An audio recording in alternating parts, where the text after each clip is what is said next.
কুষ্টিয়ার দৌলতপুরের চরাঞ্চলে বসবাসকারী লক্ষাধিক মানুষের সংগ্রামী জীবন। প্রতিনিয়তই জীবন ও জীবিকার তাগিদে করতে হয় লড়াই।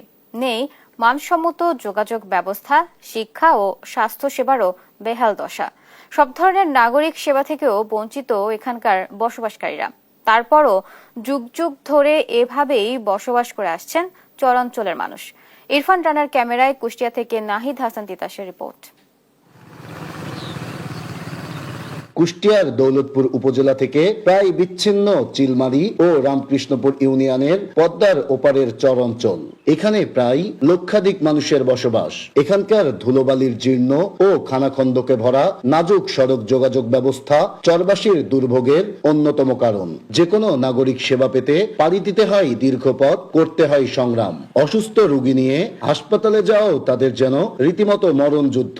বৃহত্তম একটা চর, আমাদের রাস্তাঘাট নাই, কোনো রোগ চিকিৎসার জন্য কোনো একটা মেডিকেল নাই, হাসপাতাল নাই। মোটরসাইকেল নিয়ে যাই আমরা, এখানে মোটরসাইকেল ছাড়া অন্য কোনো যাতায়াত ব্যবস্থা নেই। এবং রাস্তাঘাট এটা যদি সংস্কার করা হতো তা আমাদের চরাঞ্চলের লোকরা বাঁচতাম এবং আমাদের সুবিধা হতো। এখানকার শিক্ষা ব্যবস্থারও নাজুক অবস্থা।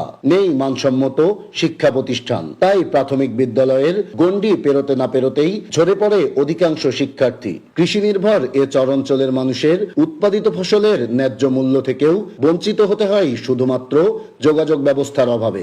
আমরা শুনেছি ছোটবেলায় আমাদের একটা হসপিটাল ছিল, এই হসপিটাল কোথায় আছে, কি অবস্থা আছে, কিভাবে চিকিৎসা হয় তা আমরা জানি না, খোঁজ খবর জানি না। চরাঞ্চলে আবারটা ভালো হয়, ফলনও ভালো হয়, দাম পাই না আমরা, দাম পাই না মানে গাড়ির রাস্তা নাই। জনপ্রতিনিধিরা বলছেন, চরবাসীর জীবনমান উন্নয়নে একাধিকবার প্রকল্প প্রস্তাব জমা দিয়েও হয়নি তার বাস্তবায়ন। টেকসই পরিকল্পনা ছাড়া কোন সমস্যারই স্থায়ী সমাধান সম্ভব নয় বলেও জানান তিনি। স্বাস্থ্য কমপ্লেক্সটা খুব জরুরি দরকার।